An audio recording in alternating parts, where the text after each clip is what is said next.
নমস্কার বন্ধুরা, আজ বানাবো নিরামিষ আলুর দম। প্রথমে কড়ার মধ্যে তেলটা গরম করে নিয়েছি, তার মধ্যে আলুগুলোকে দিয়ে নিলাম।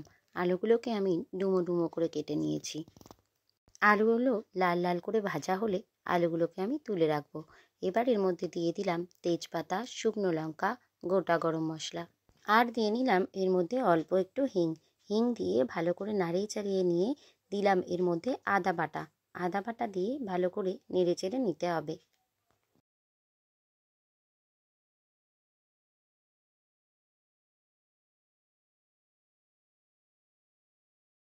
এবার এর মধ্যে দিয়ে দেব ফ্যাটানো টক দই।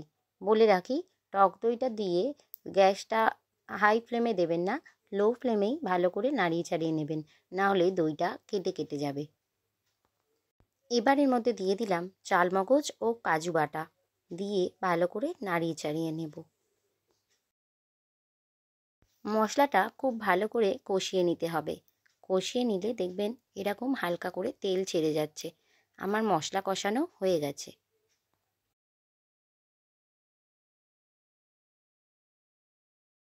এবার এর মধ্যে দিয়ে দেব আগে থেকে ভেজে রাখা আলুটা, দিয়ে ভালো করে আবারও কষিয়ে নেব। এবার এর মধ্যে দিয়ে দেব পরিমাণ মতো নুন ও সামান্য পরিমাণে স্বাদ অনুযায়ী চিনি।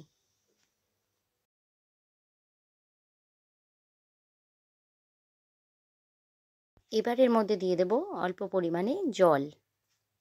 এবার আমি প্রেসার কুকারে দিয়ে 5টা সিটি দিয়ে নেব। সিটি দেওয়ানো হয়ে গেছে। এবার উপর থেকে দিয়ে দেবো আমি একটু গরম মশলা, আর দিয়ে দেবো 1 চামচ মতো ঘি। আমার নিরামিষ আলুর দম তৈরি হয়ে গেছে। আমি একটু ঝোল ঝোল রেখেছি, আপনারা এটা চাইলে ঝোল কমিয়েও নিতে পারেন।